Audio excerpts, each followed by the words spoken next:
we have indeed erected from within our mind a sort of observer, right? An observer that watches thoughts. The observer watches thoughts and watches feelings, emotions from the distance. In between this, you can say that there are two levels of observers, observer. One is the lower level. It is the observer that fights with thought and emotion, that suppresses thought and emotion, that condemns thought and emotion, that wants them to be something else. There is anger arising, and then comes the other part of thought. The other part of thought looks at the anger and says, this is not okay to be angry. How could you be angry? This doesn't make sense. Anger, go away. And then there is a sort of a fight, and the observer is angry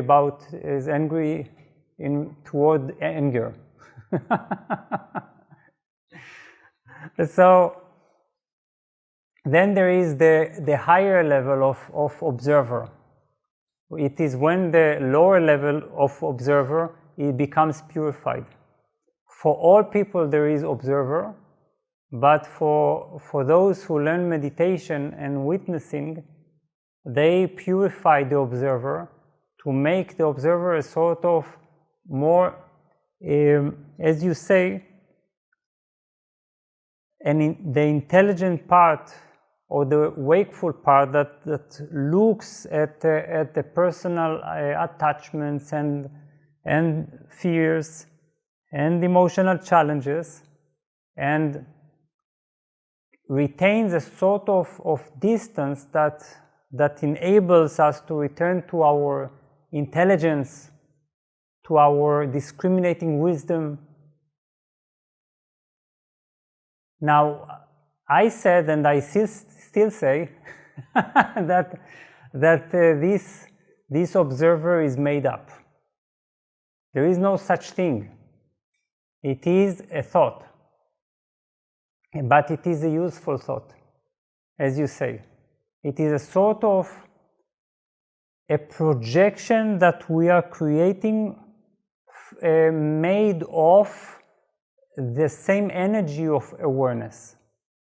It is like it's a sort of a projection of the mind onto the realm of thought. It creates a so-called self-aware entity, and it is extremely useful. It is like a tool. It is a tool because then we are able to create a sort of hierarchy within thought, you see. It is a higher type of thought that knows the truth, that is closer to the truth, that is closer to awareness. However, it is made up. So if you begin to approach it as a sort of a tool, and not as you, not as self, you realize that it is not a self, but it is a function, then you get the right picture. But then you can use this observer to ask yourself meditatively, so if the mind, if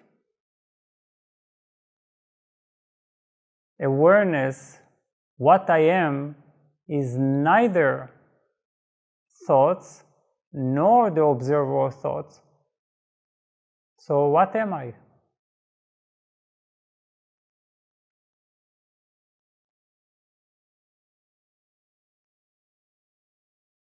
And this very simple question is an immediate transcendence of thought, because